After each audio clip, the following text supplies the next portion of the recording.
Well, we continue with the coverage of the ANC's 113th anniversary and its quest to regain ground in the Western Cape. And for that, I'm joined by ANC NEC member and Chief Whip, Mr. Mdumiseni Ntuli, joins us via video link. He is, of course, in the Western Cape, but we're taking your calls as well. Feel free to, ask us questions, ask him questions, rather. Talk to us about what it is that you think the ANC needs to be saying in the 2025 January 8 statement, 0105946010. Mr. Ntuli, good evening to you, and thank you so much for your time. We really do appreciate it. I know if we do still say Happy New Year, but a Happy New Year to you nonetheless. Well, thanks a lot, Nalet, and good evening to you and the viewers at home. Definitely, we should still be saying Happy New Year to you and your colleagues in Newzroom Afrika. And indeed, Happy New Year to all South Africans. And thank you very much for having us. No, we do appreciate the salutations. You know, perhaps even if we even start on that tone and we talk about tone, we've just been playing that clip of the Deputy President apologizing to a family in Khayelitsha. Is that something that's top of mind at all for you in terms of the tone now, today, in the ANC's time in the Western Cape? Well, I think it was quite correct. I agree with the Deputy President that what he did was leadership. When a mistake has been committed, it's incumbent upon those who are involved in the commission of that mistake, firstly, to take responsibility, but equally to show remorse and apologize to the affected people. And I think the Deputy President was quite correct. He really acted truly as a head of our movement, to acknowledge that a mistake has occurred. There was a scuffle between his security team. I understand why, because when somebody is walking through in between the security detail to go directly to the house where the Deputy President is, the security will obviously naturally respond because they are not aware that it's a family member. So I think we must really take comfort in the fact that the Deputy President has taken the responsibility and conveyed an apology to that family. And I also want to extend, to join him to say to that family and the affected person that it was certainly not the intention of the ANC and let alone the ANC leader, Deputy President Mashati. Okay. Well, let's get into the reason why. And perhaps as Chief Whip, you can talk to us about some of the discussions and the inner workings, inside perhaps Ntuli House, for instance, when the decision is made to go to Khayelitsha for this year's January 8 statement. It's, utterances that have been shared by the Deputy President as well as the SG around the fact that they believe that the people of the Western Cape have been neglected by the Western Cape government. Is that your view, Chief Whip?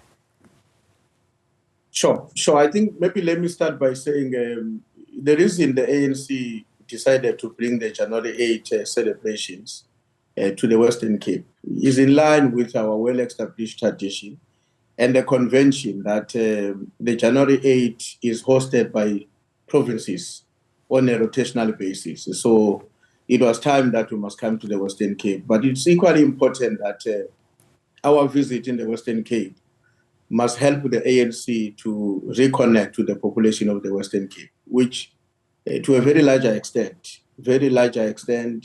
has been neglected deliberately. Naledi, there's a difference between a neglection by failure to act, but there's a neglection by a deliberate neglection, which is what is happening in the Western Cape, because the DA's approach to social transformation or its approach to governance is still consistent with what used to be happening under, the apartheid government, where the focus of the budget would largely be in what is called the suburbs and the affluent areas and the towns, where you do not have this majority of the South African population who have been marginalized in terms of the apartheid laws of this country residing at. This population is found in the township. And in this case, I mean Black people in general of the Western Cape, which will include the Africans, Xhosa-speaking people, and the colored community who are Afrikaans-speaking population. All of them have essentially been in one way or the other neglected in terms of looking at the conditions where they live and the places where they are supposed to be treated by government in a very decent way. You don't find that in many parts of the areas where you find this population, the majority of the Western Cape. Yeah, of course. I mean, there is the issue that the population in the Western Cape is majority of it what we'd call a coloured community, right?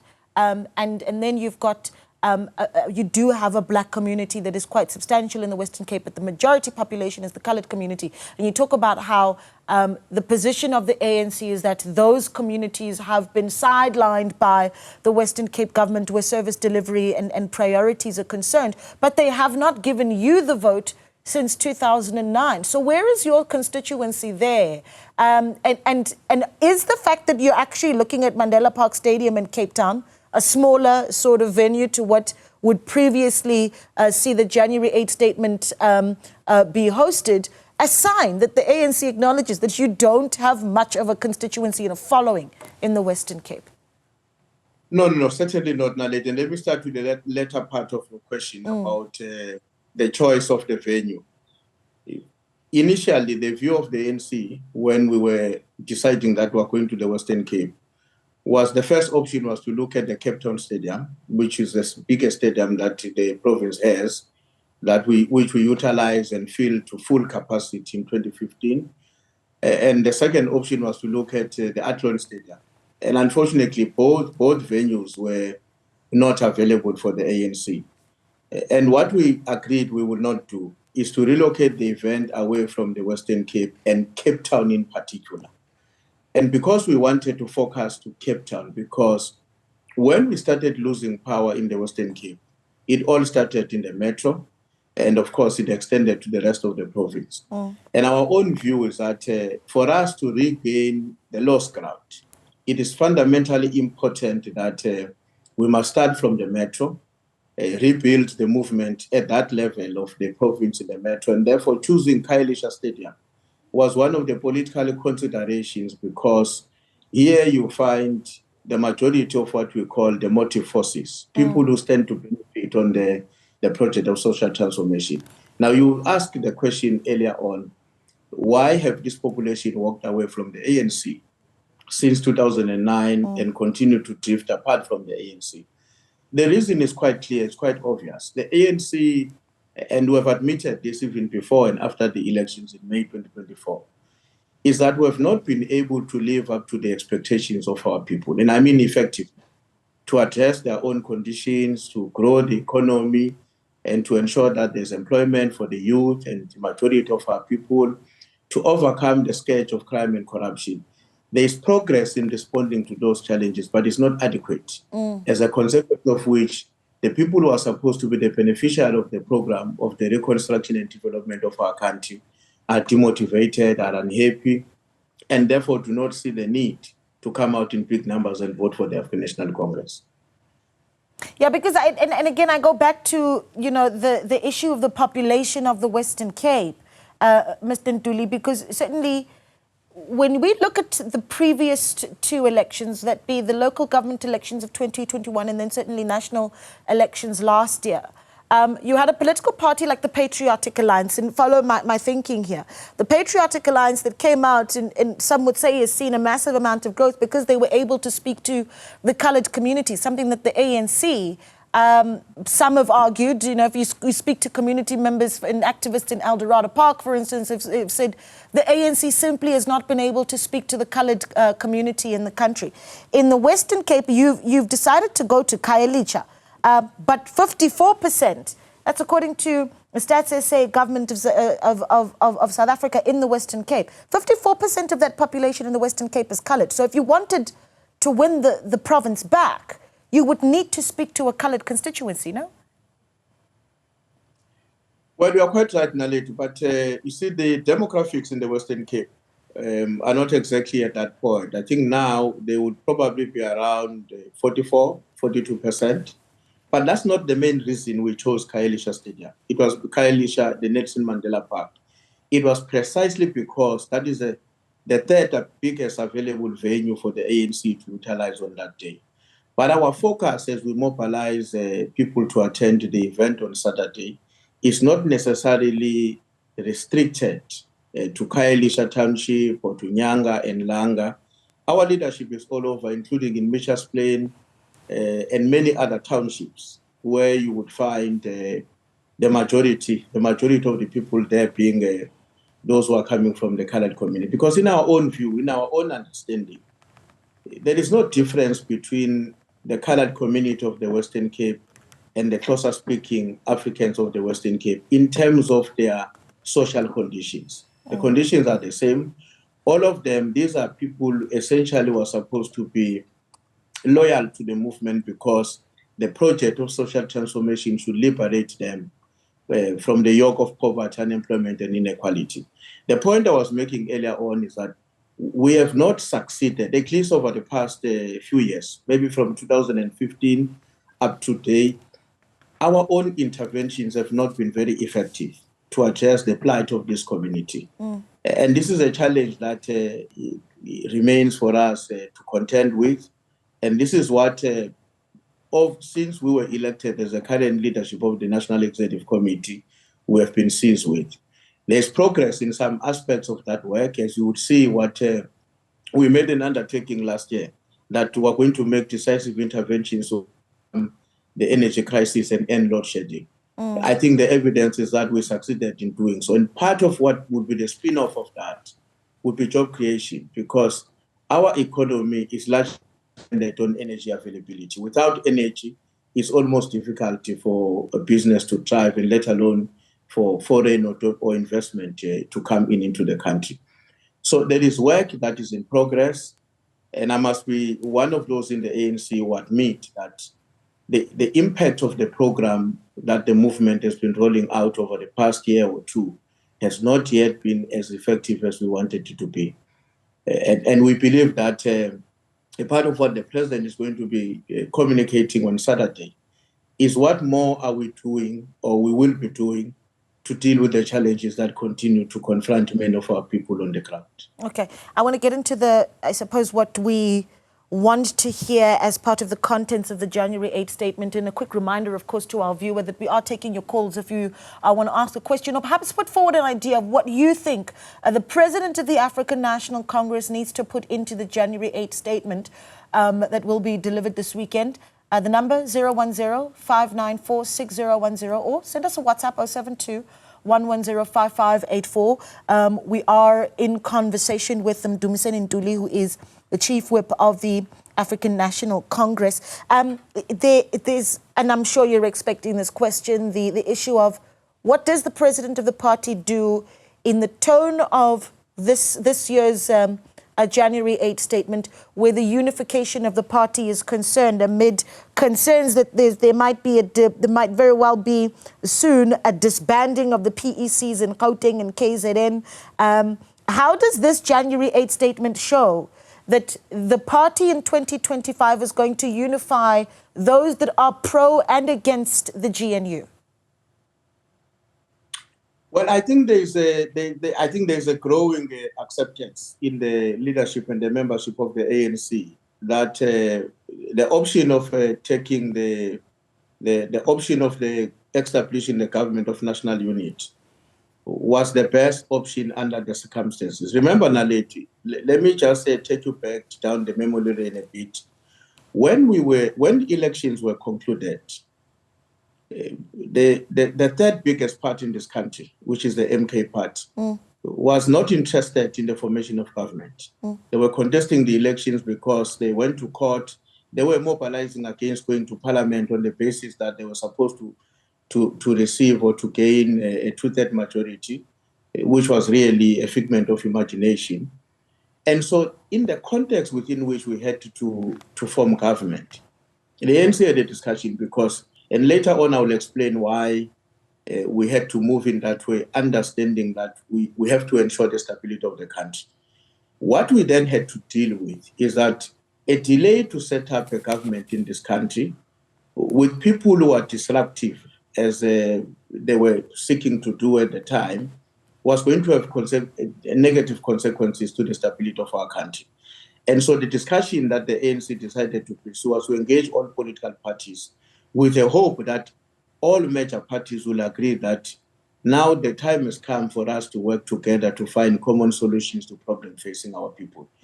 So that discussion took place in the NEC. Of course, it was an exercise that was undertaken in conditions that were very difficult because there was no opportunity to have a long, unwinded conversation with structures of the African National Congress. But we are quite comfortable that after the decision was taken and the reasons that led to the position adopted by the NEC were explained to structures of the movement, I think there is now generally, or I would say, an emerging acceptance of the position adopted by the ANC, which I still believe that under the circumstances and the condition we found ourselves at the time, that was the best decision to take. Yeah, because ultimately the January 8th statement, what it does is, and we talk about this a lot, it sets the tone for the year to come. In 2026, of course, the party will be focused on, the local government election. So in your view as the chief whip, at the end of 2025, what is it that the ANC needs to be talking or thinking about? So what are the issues that need to be resolved by this year? What is it that needs to come out of the January 8th statement that sets that apart? Some analysts, for instance, have said that the ANC in this year needs to smooth out some of its internal turbulence with those, as you say, that you say are slowly but surely coming to agreement with the formation of the GNU, and yet we do have those that seemingly are not. You've got the SACP, for instance, an alliance partner that says, well, they're walking out. Well, you see, Naledi, in my view, what would be important for us to achieve in 2025? The first one is that we need to improve the quality of the provision of basic services in all municipalities led by the African National Congress. That is a very, very urgent task that we need to do. The second one is that now that the stability at the level of the energy, having ended load shedding, we need to speed up the process of ensuring that there is both state as well as private, domestic and foreign investment into the economy to roll out infrastructure, to create jobs, and to overcome or to eradicate poverty, unemployment, and reduce inequality. And that is an urgent task, in my view, that we need to do. And of course, the third one, of course, would be the state of the African National Congress and the liberation movement in its entirety. The conversation that we need to have internally with the Communist Party and COSATU about where are we in terms of our implementation of the project of social transformation, what are the technical considerations that we have had to take, and how do we ensure that as much as we take certain technical decisions, including the formation of the GNU, we do not lose sight on the strategic task, which is building a united, non-racial, non-sexist, and a democratic society. And all of these things, Naledi, will not be achieved unless the ANC truly carries itself daily and through its own leadership as the trusted guardians of the value system that inspires the population of this country. And that is what therefore relates to the question of the quality of the membership of the ANC and the quality of the leadership of the ANC in the context of what has been a decision of the two conferences, successive conferences in 2017 and 2022, about the need to speed up the renewal of the African National Congress. We have to build. This would be it's not an easy process. It will take longer, and it will not be able to produce immediately the best cadres who are respected and highly regarded in society. But it's important that by the time we end 2025, we can be able to say with confidence, there are emerging cadres of the movement who represent the value system of the ANC in terms of their knowledge of the struggle, in terms of the humility with which they relate with the challenges of our people and society in general. All right, I want to wrap things up. Final question. This weekend comes around, and of course, I can imagine the program going into this weekend quite busy for yourself and other members of the leadership. 22,000, I think that's the capacity that this Mandela Park Stadium holds. What is the message that the ANC takes if you're unable to fill 22,000? No, I don't think that it should be difficult for the ANC to fill a 22,000 Mandela Park Stadium.